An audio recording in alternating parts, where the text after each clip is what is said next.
எங்கள் நல்ல பிதாவே, ஆமென். ஹல்லேலூயா. எரேமியா தீர்க்கதரிசன புஸ்தகம் 33வது அதிகாரம்.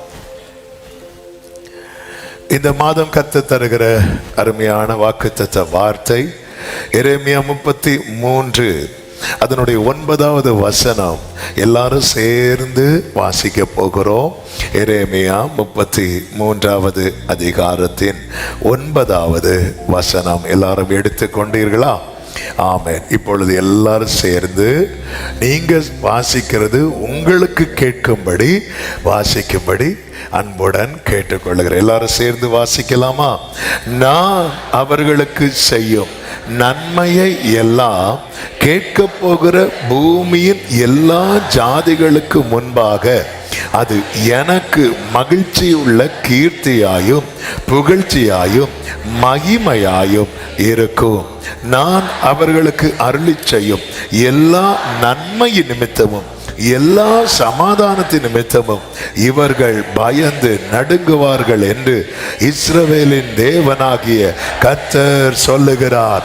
சத்தமா ஆமென். இந்த வசனத்தின் முதற் பகுதி, நான் அவர்களுக்கு செய்யும் நன்மையை எல்லாம் கேட்க போகிற பூமியின் எல்லா ஜாதிகளுக்கு முன்பாக அது எனக்கு மகிழ்ச்சியுள்ள கீர்த்தியாயும் புகழ்ச்சியாயும் மகிமையாயும் இருக்கும். It shall be to me a name of joy, a praise and an honor before all nations of the earth. Hallelujah. Who shall hear all the good that I do to them. நான் அவர்களுக்கு செய்ய போகிறது எல்லாரும் கேட்பாங்க பாருங்க. அப்படி நான் இவங்களுக்கு இப்படி ஒரு நன்மை செய்யறது 4 பேருக்கு தெரிய வர்றதுல எனக்கு மகிழ்ச்சி இருக்கும்னு கர்த்தர் சொல்லுகிறார். எனக்கு துதி இருக்கும்னு கர்த்தர் சொல்லுகிறார். சத்தமா ஒரு ஆமென் சொல்லுங்க பார்க்கலாம். வலது கரத்தை உயர்த்தி சொல்லுங்க. எனக்கு நன்மை, என் தேவனுக்கு மகிமை.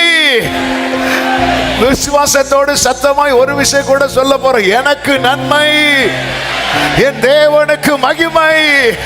மறுபடியும் எனக்கு நன்மை, என் தேவனுக்கு மகிமை. ஹல்லேலூயா, ஹல்லேலூயா. ஒரு பிள்ளை ஸ்கூல் ஃபர்ஸ்ட் அல்லது ஸ்டேட் ஃபர்ஸ்ட் எடுத்துட்டா அது 4 பேருக்கு தெரிய வரும். கண்டிப்பா தெரிய வரும். ஆமே. ஸ்டேட் ஃபர்ஸ்ட்லாம் எடுத்து ஸ்கூல் ஃபர்ஸ்ட் எடுத்தா ஸ்கூல் ஃப்ரெண்ட்ல ஃப்ளெக்ஸில் ஃபோட்டோ இருக்கும். ஆமாம். டிஸ்ட்ரிக்ட் ஃபர்ஸ்ட் எடுத்தா லோக்கல் சேனல் எல்லாம் ஃபோட்டோ இருக்கும். ஸ்டேட் ஃபர்ஸ்ட் எடுத்தா நாங்கள் எங்கே எடுத்து ஹல்லேலூயா. அவ்வளோ நம்ம தமிழ் சேனல் ஃபுல்லாகவே தமிழ்நாடு ஃபுல்லாக ஃபோட்டோ வரும். அப்படி ஃபோட்டோ வரும்போது அந்த பிள்ளைக்கு எவ்வளோ பெருமை இருக்கோ இல்லையோ, திடீர்னு எல்லாரும் மைக்கை கொண்டு பிள்ளைகிட்ட நீட்டுவாங்க. அந்த பிள்ளை சும்மா அடிச்சு, நான் வளர்ந்து சேவை செய்ய விரும்புகிறேன், அது செய்ய விரும்புகிறேன். ஆமாம். கர்த்தர் ஆசீர்வதிப்பாராக. ஆனால் அந்த பெற்றோருக்கு இருக்கிற சந்தோஷம் தெரியுமா? ஓ ஆமாம். பொருளாதார நீங்களே இப்படி செய்யும் போது நான் உனக்கு நல்லா பாடா. ஹல்லேலூயா. ஓ ஜீசஸ். ஆண்டவர் இந்த வார்த்தையை 2 வாரங்களுக்கு முன்பதாகவே தந்தா. ஆமென். அதாவது நான் உனக்கு ஒன்று செஞ்சு 4 பேருக்கு அதை தெரிய பண்ணி அதுல நான் சந்தோஷப்பட போறேன், அதுல நான் மகிமை அடைய போகிறேன். ஆமென் சொல்லுங்க பார்க்கலாம். சத்தமா சொல்லுங்க. பெற்றுக்கொள்வேன், சாட்சி சொல்வேன், மகிமைப்படுத்துவேன். பெற்றுக்கொள்வேன், சாட்சி சொல்வேன், மகிமைப்படுத்துவேன். சிறுமைப்பட்டது நிமித்தம் நீ மௌனமாயிருந்த நாட்களுக்கு ஒரு முற்றுப்புள்ளி கர்த்தர் அந்த சிறுமைக்கு நீங்களாக்கி கர்த்தர் நன்மை செய்து எல்லா கண்களுக்கு முன்பாய் சாட்சியாய் நிறுத்த போகிறார். ஆமென் சொல்லுங்க பார்க்கலாம். நான் அவர்களுக்கு செய்யும். அவர்கள்னா யாரு? அவர்கள் இந்த வசனத்தில் அவர்களும் இருக்கிறது, இவர்களும் இருக்கிறது. ஹல்லேலூயா. இந்த அவர்கள் யாருன்னா அவர் யாருக்கு செய்ய போறாரோ அவங்களை குறித்து சொல்லப்பட்டிருக்கிறது. இவர்கள்னு யாரை குறித்து சொல்லப்பட்டிருக்கு தெரியுமா? யாரெல்லாம் இத கேட்க போறாங்களோ. ஹல்லேலூயா. அதாவது என்னெல்லாம் உண்டாகுது தெரியுமா? அவருக்கு புகழ்ச்சி உண்டாகுது, அவருக்கு கீர்த்தி உண்டாகுது, அவருக்கு மகிழ்ச்சி உண்டாகுது. கேட்கிற ஜனங்களுக்கு ஆமென் பயம் உண்டாகுது. என்ன பயம் உண்டாகுது தெரியுமா? நம்மை பார்த்தல்ல பயம். ஆமென், நமக்கு ஒரு தேவன் இருக்கிறார். ஹல்லேலூயா. அதாவது ஒருத்தனுக்கு யாருமே இல்லைன்னு வைங்களேன், அவனை எல்லாரும் ஃபுட்பால் விளையாடுவாங்க. ஒருத்தங்களுக்கு யாரும் இல்லைன்னா, இவங்களுக்கு கேட்கறதுக்கு ஒரு ஆள் இருக்கிறாங்கன்னா, அவங்கள பிடிக்குதோ பிடிக்கலையோ, அவங்களுக்கு கொடுக்க வேண்டிய கனத்தையும் மரியாதையும் கொடுத்துட்டே இருப்பாங்க. ஆனா இவங்களுக்கு கேட்கறதுக்கு யாரும் இல்லை அப்படின்னு வைங்களேன், மத்தளத்துக்கெல்லாம் 2 பக்கம் தான் அடி விழும். ஆனா சிலருக்கு விழுற அடியை பார்த்தா ஆமென் ஹல்லேலூயா, கேட்கறதுக்கு ஆள் இருக்கு. இங்க ஏதாவது ஆச்சுன்னா மேல் இடத்துல இருந்து இதாகும், அங்க இருந்து இதாகும்னா அவங்கள தொட மாட்டாங்க. சில பார்த்தீங்களா, சில கார்ல வந்து அவங்க சிம்பலை ஓட்டி இருப்பாங்க. அங்கே ஏதாவது ஏதோ சம் இஷ்யூ வருது, ஏதோ பிரச்சனை வர மாதிரி இருந்து அந்த காரில் அந்த சைனை பார்த்தது, சிம்பிளை பார்த்தது, வெற்று ஆள் வேற. சிலர் கடன் வாங்கி கொடிய வேற நாட்டிட்டு ஒரே ஓட்டம். இப்போ எந்த கட்சி இருக்கு, எடு வாங்கு, அடுத்து எந்த கட்சி மாத்து கொடிய. சிலர் பாருங்க எல்லா கொடியும் வச்சிருப்பாங்க, எல்லா கொடியும் ஏதாவது ஒண்ணு. ஆமென் ஹல்லேலூயா. சரி, ஆனா ஒண்ணுமே இல்லை, இவனுக்கு யாருமே இல்லை, எதுவுமே இல்லை என்று சொல்றார். அப்படி நினைக்கிறவங்களுக்கு எல்லாம் ஒரு பயத்தை நான் கொடுக்க போறேன். எப்படிப்பட்ட பயம் தெரியுமா? ஆமென், நான் அவர்களுக்கு செய்யும். ஆமென் ஹல்லேலூயா. ஏதுமில்லை என்ற துணையாளர் என்னை விட்டு சொன்னதை செய்திடும் தகப்பனவர், சொன்னதை செய்திடும். கைகளை உயர்த்தி நம்புவே நம்புவே.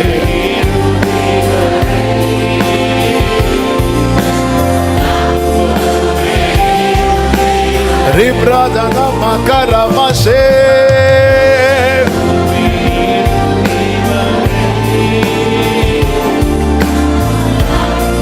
ஆமென். இந்த வசனத்தை வச்சு இன்னையில இருந்து ஒரு சிம்பிள் பிரேயரை சொல்லி கொடுக்கிறேன். நீங்க டெய்லி பண்ணுங்க. என்ன தெரியுமா? ஆண்டவரே, உமக்கு மகிழ்ச்சி உண்டாக எனக்கு நன்மை செய்யும், உமக்கு புகழ்ச்சி உண்டாக எனக்கு நன்மை செய்யும், உமக்கு மகிமை உண்டாக எனக்கு நன்மை செய்யும். ஹல்லேலூயா. என் கூட சேர்ந்து சொல்வீங்களா? கரங்களை உயர்த்தி, ஆண்டவரே உமக்கு மகிழ்ச்சி உண்டாக எனக்கு நன்மை செய்யும், உமக்கு புகழ்ச்சி உண்டாக எனக்கு நன்மை செய்யும், உமக்கு மகிமை உண்டாக எனக்கு நன்மை செய்யும். ஆமென். அதாவது சின்ன பிள்ளைங்க சொல்லி கொடுக்கிற ஜெபத்தை அப்படியே சொல்லுவாங்க. என் வாழ்க்கையில மறக்காத ஒரு ஜெபம் உண்டு. என்ன ஜெபம் தெரியுமா? இயேசு தெய்வமே, என் தெய்வமே, ஏழை பிள்ளை நான், என்னை ரட்சியும். ஏன்னா அப்ப நான் இதை படிக்கும் போது யாரா இருந்தேன் தெரியுமா?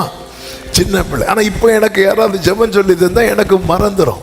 ஏன்னா நமக்கு தெரியாத ஜெபமா. சரி, ஏன்னா எதுக்கு இது சொல்றேன் அப்படின்னா, இப்படிதான் ஜெபம் அப்படி அல்ல. வசனத்தை வச்சு மெடிடேட் பண்ணும்போது ஆவியானவர் எப்படி கட்டுத்தாரோ அதை சபைக்கு வந்து சொல்றேன். ஆமென். அதை வந்து நீங்க சின்ன பிள்ளை மாதிரி எடுத்துக்கிட்டீங்கன்னா உங்க சாட்சி சீக்கிரம் கேட்ப. அதுக்குதான். ஆமென். ஏன் இதை சொல்லி கொடுக்குறோன்னா, ஆமாம், ஏதோ இந்த மாசத்துக்கு இந்த வசனம் அப்பா முடிஞ்சுப்பா, இந்த மாசம் இந்த வசனத்தை வச்சு ஓட்டிடலாம், இனி அடுத்த மாசத்துக்கு அப்படி இல்லை. ஆமென். வார்த்தையை கேட்கும் போது இருக்கிற சந்தோஷம் எப்போ பூரணமாகும் தெரியுமா? அதுல ஒரு 4 சாட்சி எழும்பி சொல்லும் போது பூரணமாகும். ஆமென்.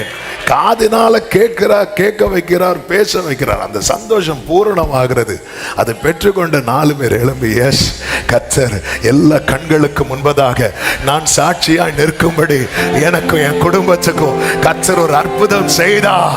இந்த மாசம் எத்தனை பேர் சொல்லுவேன் நம்புறீங்க? கர்த்தர்கிட்ட சொல்ல வைப்பார் நம்புறவங்க ஆமென் சொல்லுங்க பார்க்கலாம். நீங்க டெய்லி இந்த வசனத்தை படிங்க. இந்த வசனத்தை கூட இன்னொரு வசனம் படிக்கணும். என்ன வசனம்?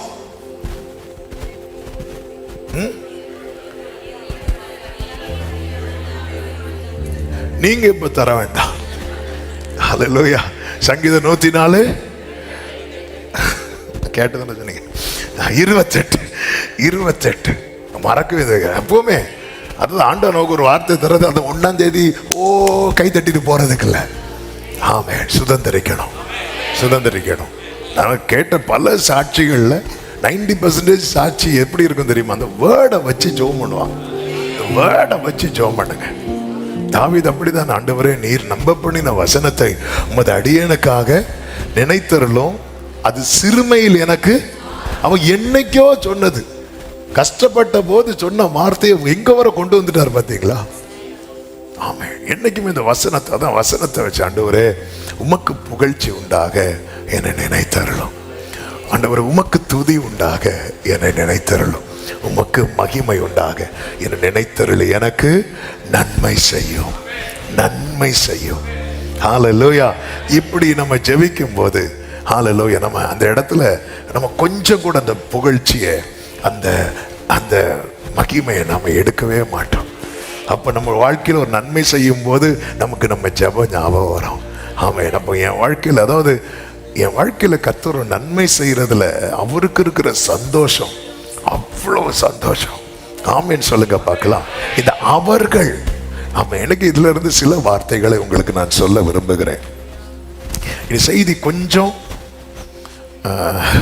காட்டமாக தான் இருக்கும். அல்லேலூயா. ஆமென். அதனால ஃபர்ஸ்ட் இவங்களெல்லாம் அப்படியே உற்சாகப்படுத்தி ஆமாம் இந்த அவர்கள் யாருன்னு பார்க்கணும்.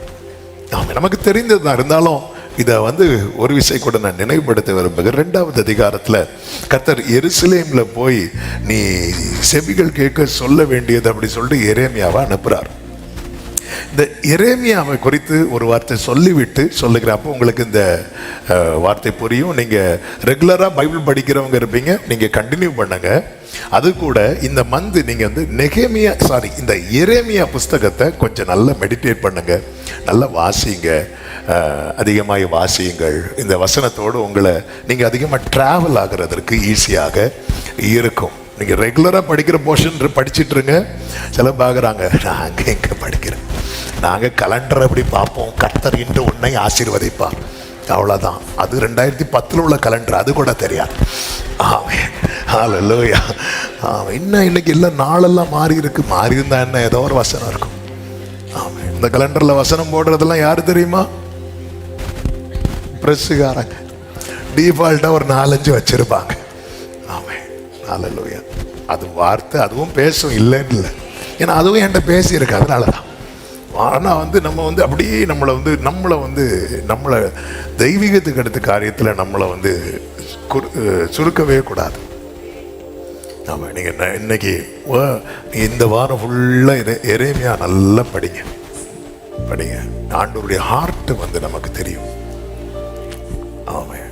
தேவன் யார், அவருடைய ஹார்ட். கர்த்தருக்கு மகிமை. இந்த எரேமியா ஆசாரியனுடைய மகன்.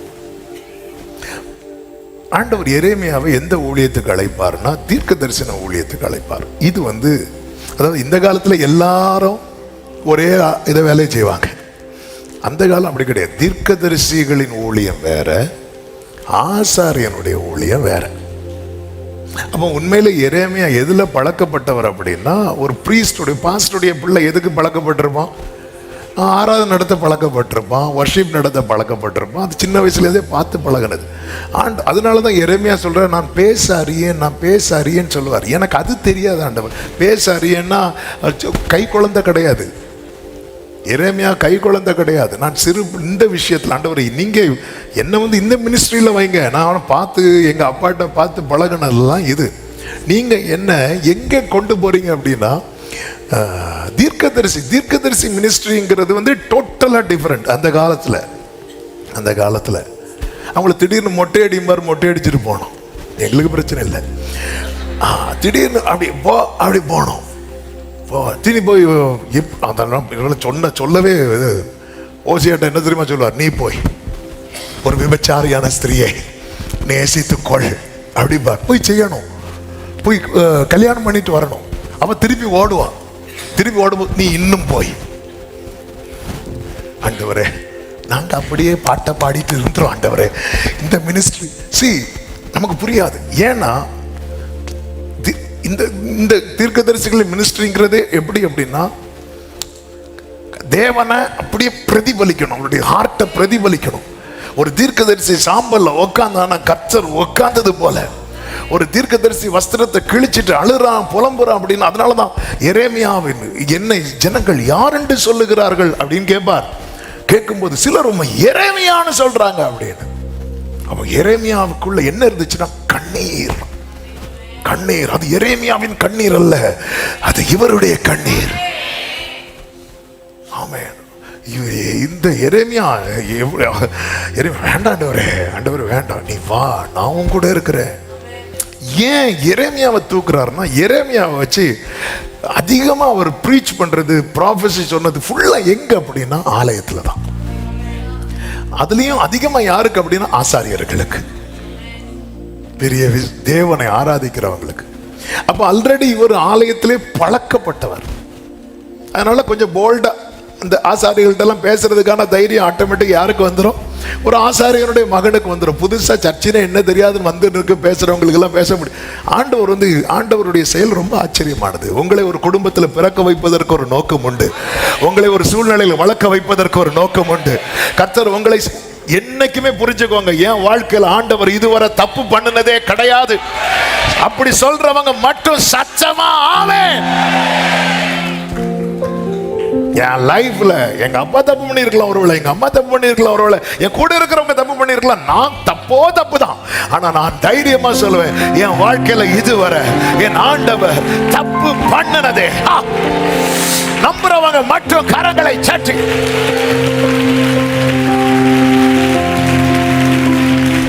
ஆமென் சொல்லுங்க பார்க்கலாம். எனவே தான் பாடுவோம், பிறக்கு முன்னமே என் பெயரை அறிந்தீரே, அவயம் அனைத்துமே அழகாக வரைந்தீரே. பிறக்கு முன்னமே என் பெயரை அறிந்தீரே, அவயம் அனைத்துமே அழகாக வரைந்தீரே. என்னிடம் உள்ளதை அந்நாள் வரையிலுமே அதை காத்திட வல்லவரே.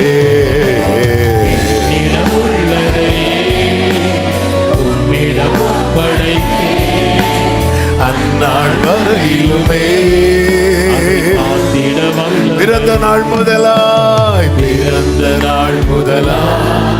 உம் தோளில் சுமந்தீரே, தகப்பனிலும் மேலாய் தனி பாசம் வைத்தீரே. பிறந்த நாள் முதலாய்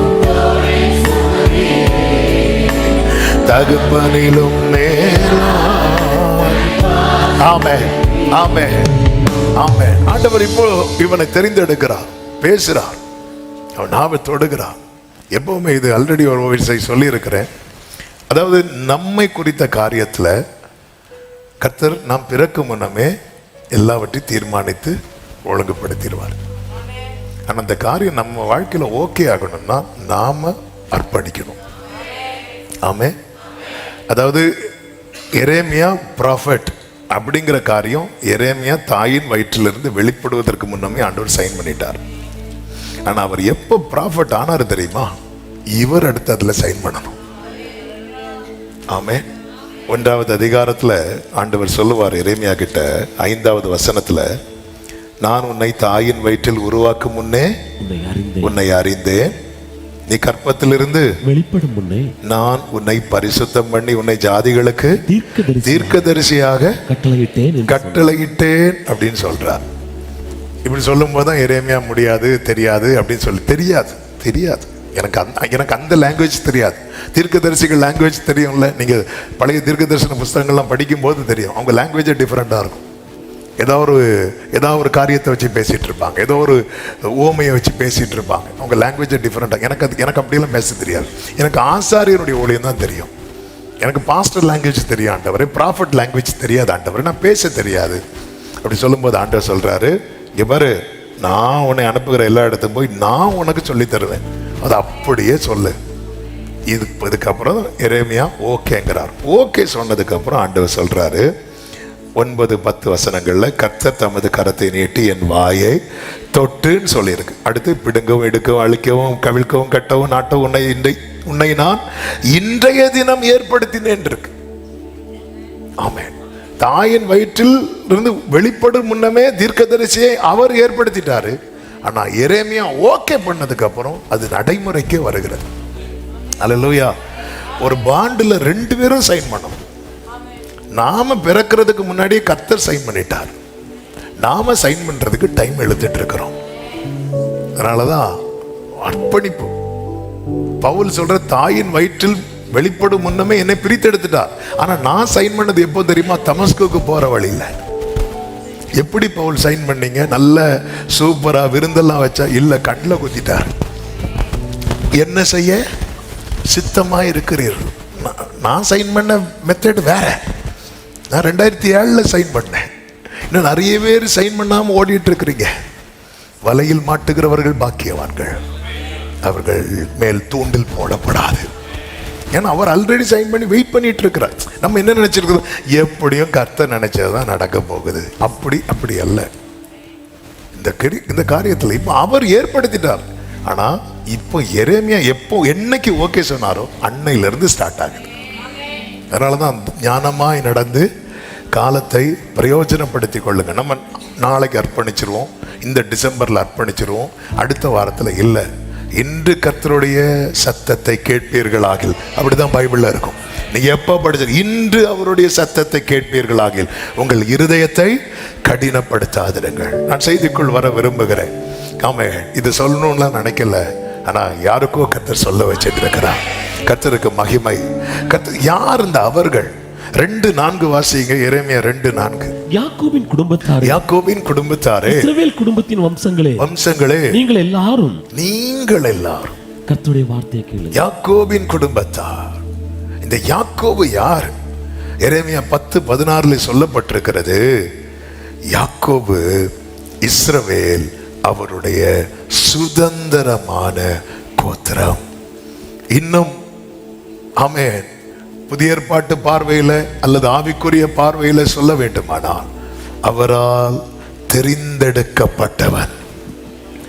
இந்த காலை வேளையில எத்தனை பேருக்கு நிச்சயம் இருக்கிறது? நான் தேவனால் தெரிந்தெடுக்கப்பட்டவன். நிச்சயம் உள்ளவர்கள் சத்தம் ஆமென் சொல்லுங்க. அது மட்டுமல்ல, இந்த யாக்கோபு யாரு? எரேமியா 31:11 வாசிக்கலாம். அங்கே இப்படி சொல்லப்பட்டிருக்கிறது, கர்த்தர் யாக்கோபை மீட்டு அவனிலும் பலத்தவனுடைய கைக்கு அவனை நீங்களாக்கி விடுவிக்கிறார். இந்த யாக்கோபு யாரு? தேவனால் தெரிந்தெடுக்கப்பட்டவன், தேவனால் மீட்கப்பட்டவன், தேவனால் மீட்கப்பட்டவன். மல்கியா 1:1-2 வசனங்களை பார்க்கும்போது யாக்கோபு யாரு அப்படின்னா, அவன் தேவனால் சிநேகிக்கப்பட்டவன்.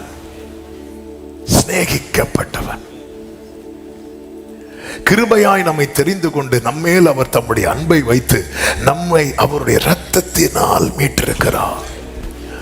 ஆமா, இங்கே நாம் கூடி வந்திருக்கிறோம், பல சூழ்நிலையில் வந்திருக்கிறோம், பல நிலைமைகளில் இருந்து வந்திருக்கிறோம், பல கடினமான பாதைகளை சந்தித்தவர்களாக இருக்கலாம். அநேக வித்தியாசங்கள் உலக பிரகாரமான பார்வையிலே நமக்குள்ளே காணப்பட்டாலும் நம்ம எல்லாருக்குமே பொதுவான ஒரு அடையாளம் இருக்கிறது.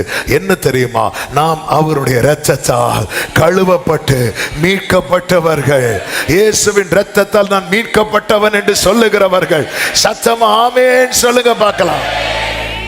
கர்த்தரால் மீட்கப்பட்டவர்கள் ஆனந்த களிப்புடன் பாடி சீயோனுக்கு வருவார்கள்.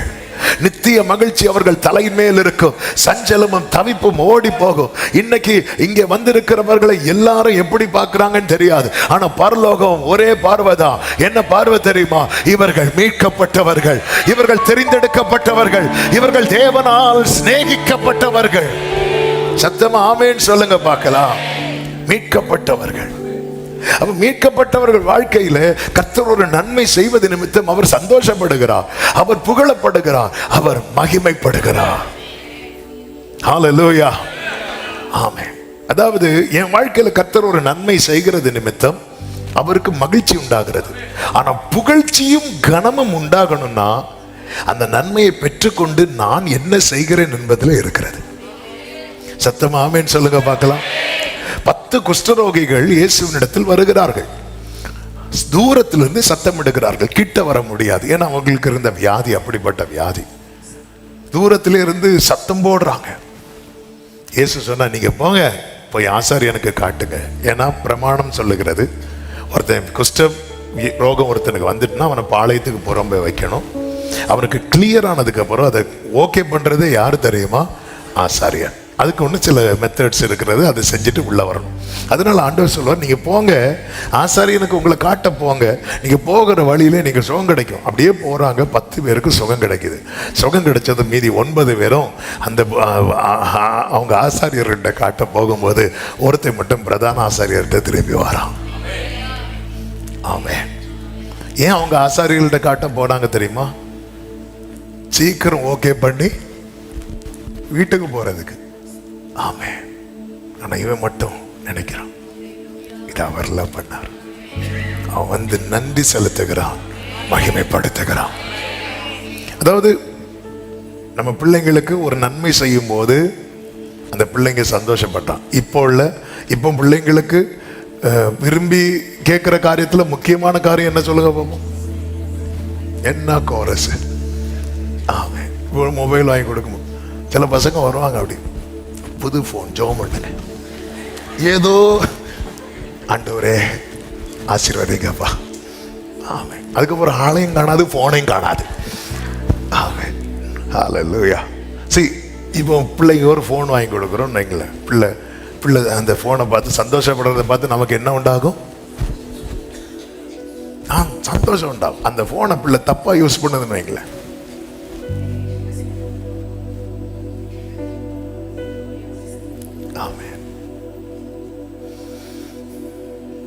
ஒரு பைக் வாங்கி கொடுக்குறோம். பிள்ளை ஸ்கூலுக்கு போயிட்டு டியூஷன் போயிட்டு ரொம்ப கஷ்டப்படுறான், பைக் வாங்கி கொடுக்குறோம். பாஸ்டர் பிள்ளைய காணல, பைக்கில் எங்கே கொடைக்கானல் போயிருக்கானா?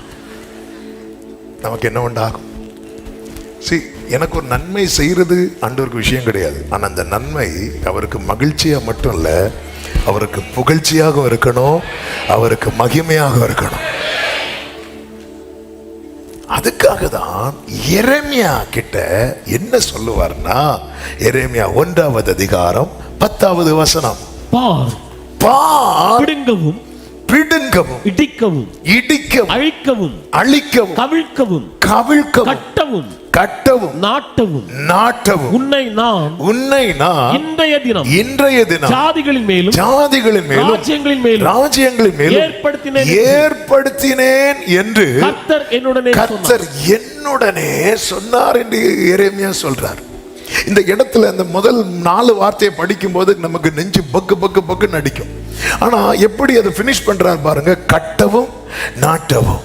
ஆமென். புரியும்படி சொல்லுகிறேன், இடிப்பது அவருடைய நோக்கம் அல்ல, நம்மை நிலை நாட்டுவதே அவருடைய நோக்கம். அதே நேரத்தில் என்னை நிலை நாட்ட இடிக்க வேண்டியது அவசியம்னா அவர் இடிக்க தான் செய்வார். அவர் இடிக்கிறதே எதுக்கு தெரியுமா? சத்தமா சொல்லுங்க, கட்டுறதுக்கு. ஹல்லேலூயா. சிலதெல்லாம் கடப்பாறையை வச்சு, அதுக்கு கடப்பாறை தானே, அதை வச்சு இடிப்பாங்க. சிலது இடியாது. உடனே என்ன தெரியுமா கொண்டு வருவாங்க? பெரிய ஜேசிபி எல்லாம் கொண்டு வந்து தட்டி பார்ப்பாங்க. அதுவும் சிலது இடியாது. கடைசியில் வேற வழியில் என்ன வைப்பாங்க தெரியுமா? வச்சிடாதீங்க. ஹalleluya. பாம்பு ஏன்னா அவங்க மைண்ட்ல வேற ஒரு பிளான் இருக்கு. இந்த திட்டம் தெரியாதவங்க சொல்லுவாங்க, ஆமென் நல்லா இருந்தது. திட்டம் தெரிஞ்சவங்க லட்டு சாப்பிட்டு இருப்பாங்க. ஆமென். அப்ப இடிச்சாச்சு, அடுத்து என்னதான் நடக்க போகுது? இடிச்சிட்டாரு அவங்கள. உங்களுக்கு தான் எரேமியா 33:9 இடிச்சிட்டாரா? கவிழ்த்துட்டாரா? 4 பேட்ட தலை காட்ட முடியாம சிறுமைப்பட்ட நிலையில இருக்கிறீங்களா? அந்த அவர்கள் நீங்க தான். எரேமியா 33:9. ஆமென் சொல்லுங்க பார்க்கலாம். அவருடைய நோக்கம், அதாவது இங்க பாருப்பா, உன்னை நான் நிலைப்படுத்தணும், அதுக்கு இடிச்சுதான் ஆகணும், எனக்கு வேற வழியே கிடையாது. ஆமென். திடீர்னு கவர்மெண்ட் ஒரு ஸ்கீம் போடுவாங்க பாருங்க, ஒரு ப்ராஜெக்ட் ஓகே ஆகும், அதுக்குன்னு ஒரு ஏரியாவை செலக்ட் பண்ணுவாங்க. அந்த ஏரியாவில் பார்த்தா சிலர்லாம் குடியிருப்பாங்க, சில பில்டிங் இருக்கும், அவங்களுக்கு வேற ஆப்ஷனே கிடையாது, அது என்னதான் செஞ்சாகணும், இடிச்சாகணும். ஏன்னா அவங்க போட்ட ஸ்கீம் அதில் நடைமுறைப்படுத்தணும். உடனே என்ன பண்ணுவாங்க, அவங்ககிட்ட பேச்சுவார்த்தை நடத்தி அவங்களுக்கு அந்த இடத்துக்கு பதிலாக இன்னொரு இடத்த கொடுப்பாங்க. சிலர் வீடு கட்டி கொடுப்பாங்க. அதுக்குள்ள நான் போகலை.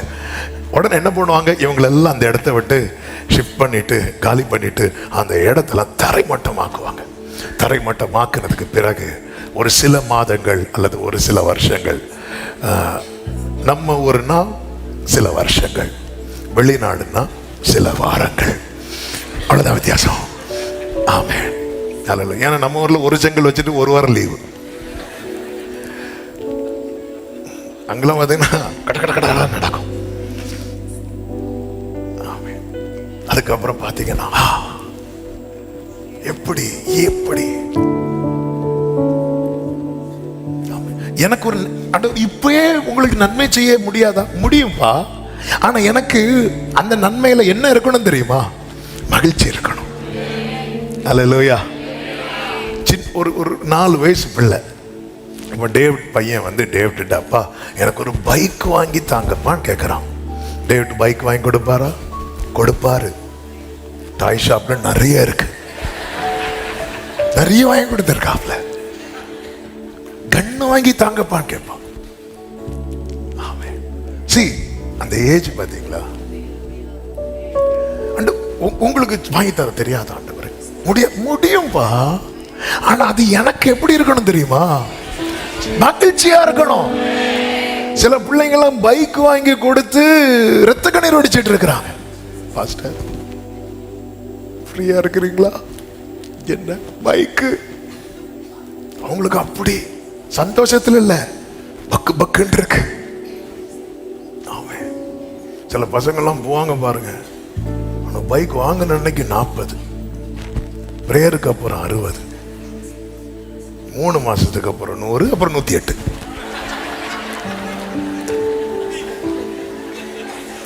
ஆமென். நான் சொன்ன ஸ்பீடு.